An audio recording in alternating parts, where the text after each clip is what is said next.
इस समय कांग्रेस पार्टी की भारत जोड़ो यात्रा राहुल गांधी के नेतृत्व में हो रही है। हर दिन उनके साथ नए लोग, नए नेता अभिनेता जुड़ते हैं। इस यात्रा की शुरुआत 7 सितंबर को कन्याकुमारी से हुई थी और ये कश्मीर में जाकर खत्म होगी। कुछ ऐसा ही दिसंबर 1991 में भाजपा ने किया था, जब उन्होंने कन्याकुमारी से एकता यात्रा की शुरुआत की थी, जो कई राज्यों से होते हुए कश्मीर पहुंची थी। इस यात्रा में उस वक्त मुरली मनोहर जोशी के साथ देश के वर्तमान प्रधानमंत्री नरेंद्र मोदी भी थे। इस यात्रा का उद्देश्य था कि उस वक्त कश्मीर घाटी में बढ़ते आतंकी घटनाओं को और आतंकवादियों को चुनौती देकर वहां की धरती पर भारत का झंडा फहराना, और ऐसा हुआ भी। 26 जनवरी 1992 को गणतंत्र दिवस के मौके पर कश्मीर के लाल चौक पर झंडा फहराया गया और ये एक ऐतिहासिक घटना थी। और इसी ऐतिहासिक घटना में एक और चीज ऐतिहासिक थी, और वो था उस वक्त भाजपा के कार्यकर्ता रहे नरेंद्र मोदी का भाषण। इस भाषण में मोदी ने आतंकियों को ललकारा था। आप भी ये भाषण सुने। की सफलता ने आतंकवादियों को परेशान करके रखा है। लाल चौक में पोस्टर्स लगाए, दीवारों पे लिखा है, जिसने अपनी मां का दूध पिया हो वो श्रीनगर के लाल चौक में आए, आकर के भारत का तिरंगा झंडा फहराए, और अगर वो जिंदा वापस जाएगा तो आतंकवादी उसे इनाम देंगे। आतंकवादी काम खोल करके समझे। 26 जनवरी को परसों, अब चंद घंटे बाकी हैं, लाल चौक में फैसला हो जाएगा किसने अपनी मां का दूध पिया।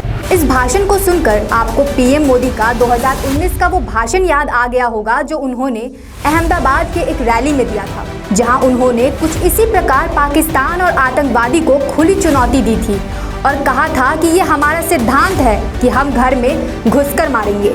मोदी ने इस भाषण में पुलवामा अटैक के बाद इंडियन एयरफोर्स द्वारा बालाकोट में किए गए एयर स्ट्राइक पर ऑपोजिशन द्वारा उठाए जा रहे सवाल का मुंहतोड़ जवाब दिया था। एक बार आप भी उनके इस दमदार भाषण को सुने। और मैंने उस दिन भी कहा था, पुलवामा के बाद मैंने पब्लिकली कहा था कि जो आग देशवासियों के दिल में है वो आग मेरे दिल में भी है।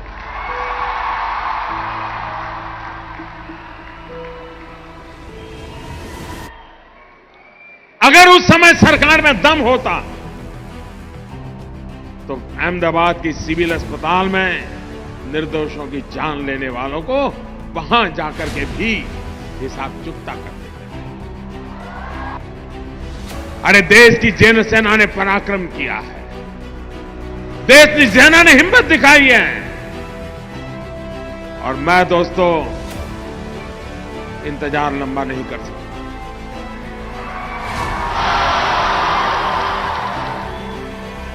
चुन चुन करके हिसाब लेना ये मेरी फितरत है,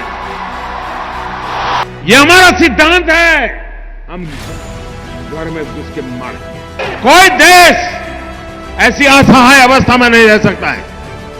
40 साल से आतंकवाद हिंदुस्तान के सीनों में गोलियां दाग रहा है जी। भारत मां की सीने में गोलियां दागी जा रही हैं, बम धमाके किए जा रहे हैं, निर्दोषों को मारा जा रहा है। लेकिन वोट बैंक की राजनीति में डूबे हुए लोग कदम उठाने से डरते हैं। मुझे सत्ता की कुर्सी की परवाह नहीं है, मुझे चिंता मेरे देश की। पीएम मोदी के इन दोनों भाषण में और इसके अलावा उनके द्वारा दिए गए और भी कई भाषणों में आपने देखा होगा कि उनका तेवर आज भी वैसा ही है जैसा 30 साल पहले था। 30 साल पहले बीजेपी के कार्यकर्ता के रूप में जैसे वो आतंकवाद और आतंकवादियों के खिलाफ सीना ठोक कर बोलते थे, ठीक वैसे ही आज भी वो प्रधानमंत्री बनने के बाद बोलते हैं। और शायद यही वजह है कि उनके भाषण को ज्यादातर लोग पसंद करते हैं। हालांकि कुछ लोगों को उनके भाषण जुमले से भरे भी लगते हैं, तो वहीं बहुत से लोगों को उनके भाषण में देश प्रेम और आम लोगों को जोड़ने की ताकत भी दिखाई देती है। खैर, सबका अपना अलग अलग नजरिया है मोदी के भाषण को लेकर, लेकिन ये कहना गलत नहीं होगा कि दुश्मनों के खिलाफ उनके भाषण में आज भी वही तेवर, जोश और आक्रामकता नजर आती है। इस वीडियो में इतना ही। वीडियो पसंद आई हो तो लाइक करें, शेयर करें और हमें कमेंट कर ये ज़रूर बताएं कि आपकी क्या राय है पीएम मोदी के इन भाषण को लेकर। देश और दुनिया की ऐसी ही तमाम खबरों के लिए अभी हमारे चैनल MGB डिजिटल इंडिया को सब्सक्राइब करें।